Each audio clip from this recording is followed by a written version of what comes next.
രാഹുൽ മാങ്കൂട്ടം വിളിച്ചു പറയുകയാണ് കേരളം മുഴുവൻ കേൾക്കാൻ പാകത്തിന്. അക്കമിട്ട യുവ നേതാവ് കേരളത്തിന്റെ മുന്നിലേക്ക് നിരത്തി വെക്കുകയാണ് ചില വലിയ സത്യങ്ങൾ. ഇവിടെ ഏറെ അഭിമാനം കൊള്ളാവുന്ന ഒരു ദിവസത്തിൽ നിൽക്കുമ്പോൾ 3 തരത്തിലുള്ള ഫ്ലെക്സ് ബോർഡുകൾ കേരളത്തിന്റെ തലസ്ഥാന നഗരിയിൽ ഉയർന്നു കഴിഞ്ഞിട്ടുണ്ട്.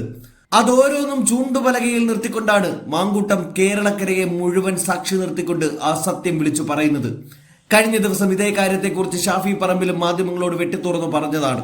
പ്രതിപക്ഷ നേതാവ് വി ഡി സതീശനടക്കമുള്ളവർ ഈ വേളയിലെടുത്ത നിലപാടുകളും കേരളക്കര മുഴുവൻ ചർച്ച ചെയ്യപ്പെടുന്ന ദിവസത്തിൽ രാഹുൽ മാങ്കൂട്ടം എണ്ണി പറയുന്ന ആ വലിയ സത്യത്തെ നമുക്കൊന്ന് കണ്ടു നോക്കാം.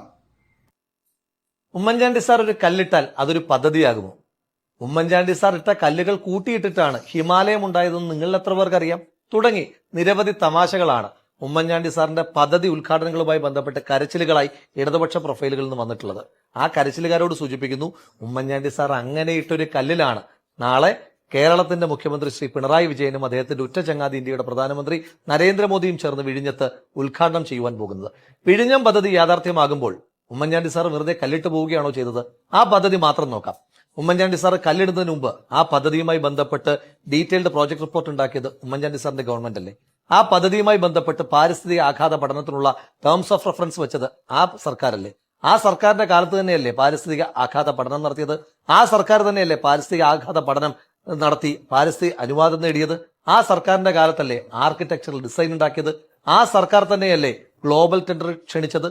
ആ സർക്കാരിന്റെ കാലത്തല്ലേ ഗ്ലോബൽ ടെൻഡറിലൂടെ ക്വാളിഫൈഡ് ആയിട്ടുള്ള കൺസൾട്ടൻസികളുമായി ചർച്ച നടത്തിയത്? ആ ക്വാളിഫൈഡ് ആയിട്ടുള്ള കൺസൾട്ടൻസിയുമായി കരാറിൽ ഒപ്പുവെച്ചതും ആ സർക്കാരിന്റെ കാലത്ത് തന്നെയല്ലേ? അവിടുത്തെ തദ്ദേശവാസികളായ മത്സ്യത്തൊഴിലാളികളുമായി സംസാരിച്ചത് ഉമ്മൻചാണ്ടി സാറല്ലേ? ആ മത്സ്യത്തൊഴിലാളികളുമായി അവരുടെ പാക്കേജ് നടപ്പിലാക്കുവാൻ പണം അനുവദിച്ചത്, ആ പണം അനുവദിച്ച് അത് നടപ്പിലാക്കിയത് ഉമ്മൻചാണ്ടി സാറിന്റെ ഗവൺമെന്റ് അല്ലേ? എത്രയൊക്കെ പൂർത്തീകരിച്ച് ഉമ്മൻചാണ്ടി സാറ് കല്ലിടലിലേക്ക് പോകുമ്പോൾ അന്ന് തന്നെ മറ്റൊരു ബോർഡ് കൂടി വെച്ചിരുന്നു, 1000 ദിവസം കൊണ്ട് ഈ പദ്ധതി പൂർത്തീകരിക്കുമെന്ന്. എന്നാൽ ദൗർഭാഗ്യവശാൽ ഗവൺമെന്റ് ചേഞ്ച് ഉണ്ടായി, ശ്രീ പിണറായി വിജയൻ കേരളത്തിന്റെ മുഖ്യമന്ത്രിയായി. എന്താണ് ശ്രീ പിണറായി വിജയന്റെ ഈ പദ്ധതിയോടുള്ള കോൺട്രിബ്യൂഷൻ? 1000 ദിവസം കൊണ്ട് ഉമ്മൻചാണ്ടി സാർ പൂർത്തീകരിക്കുമെന്ന് പറഞ്ഞ പദ്ധതിയെ 6 വർഷക്കാലം വൈകിപ്പിച്ചു എന്നുള്ളതാണ് ഈ പദ്ധതിയുമായി ബന്ധപ്പെട്ട് ശ്രീ പിണറായി വിജയന്റെ ഏക കോൺട്രിബ്യൂഷൻ.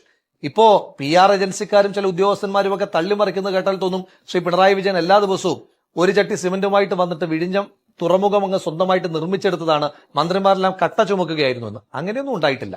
ആ പദ്ധതി നടപ്പിലാക്കുന്നതുവരെയുള്ള എല്ലാ കാര്യങ്ങളും ഉമ്മൻചാണ്ടി സാർ പൂർത്തീകരിക്കുമ്പോൾ ശ്രീ പിണറായി വിജയന്റെ പദ്ധതിക്ക് വേണ്ടിയിട്ടുള്ള ആദ്യത്തെ പോസിറ്റീവ് കോൺട്രിബ്യൂഷൻ നാളെ ഉയരുന്ന ശിലാഫലകമാണ്.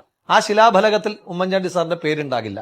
ഉമ്മൻചാണ്ടി സാർ ജീവിച്ചിരിക്കുമ്പോൾ അദ്ദേഹം നടപ്പിലാക്കിയ മെട്രോ പദ്ധതിയുടെ ഉദ്ഘാടന വേളയിൽ നിന്ന് അദ്ദേഹത്തെ ഒഴിവാക്കിയ അല്പനാണ് കേരളത്തിന്റെ മുഖ്യമന്ത്രി.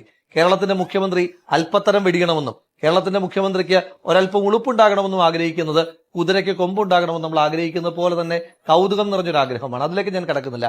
പക്ഷേ കടൽ കൊള്ളയെന്ന് വിളിച്ച 6000 കോടി രൂപയുടെ പദ്ധതിയിൽ 7000 കോടി രൂപ അഴിമതി കൽപ്പിച്ച പാർട്ടി സെക്രട്ടറിയിൽ നിന്ന് അത് ഉദ്ഘാടനം ചെയ്യുന്ന വേദിയുടെ അധ്യക്ഷനാകുന്ന മുഖ്യമന്ത്രിയായി ശ്രീ പിണറായി വിജയൻ മാറുമ്പോൾ നിങ്ങളോട് സൂചിപ്പിക്കാനുള്ളത്, നിങ്ങൾ എത്ര മായ്ക്കാൻ ശ്രമിച്ചാലും ജനങ്ങളുടെ മനസ്സിൽ, ഹൃദയങ്ങളിൽ, ഈ നാടിന്റെ ചരിത്രത്തിൽ ഉമ്മൻചാണ്ടി എന്ന വലിയ മനുഷ്യന്റെ പേര് ഇങ്ങനെ വെട്ടി തിളങ്ങി തന്നെ നിൽക്കും. അതെത്ര മായ്ക്കുവാൻ ശ്രീ പിണറായി വിജയന്റെ PR ഏജൻസി ശ്രമിച്ചാലും അത് നടക്കില്ല. വിഫലമായ ശ്രമങ്ങൾ മാത്രമായിരിക്കും. അതുകൊണ്ട് കേരളമുള്ളിടത്തോളം കാലം ഉമ്മൻചാണ്ടി എന്ന വലിയ മനുഷ്യനെ ഓർത്തുകൊണ്ടേയിരിക്കും.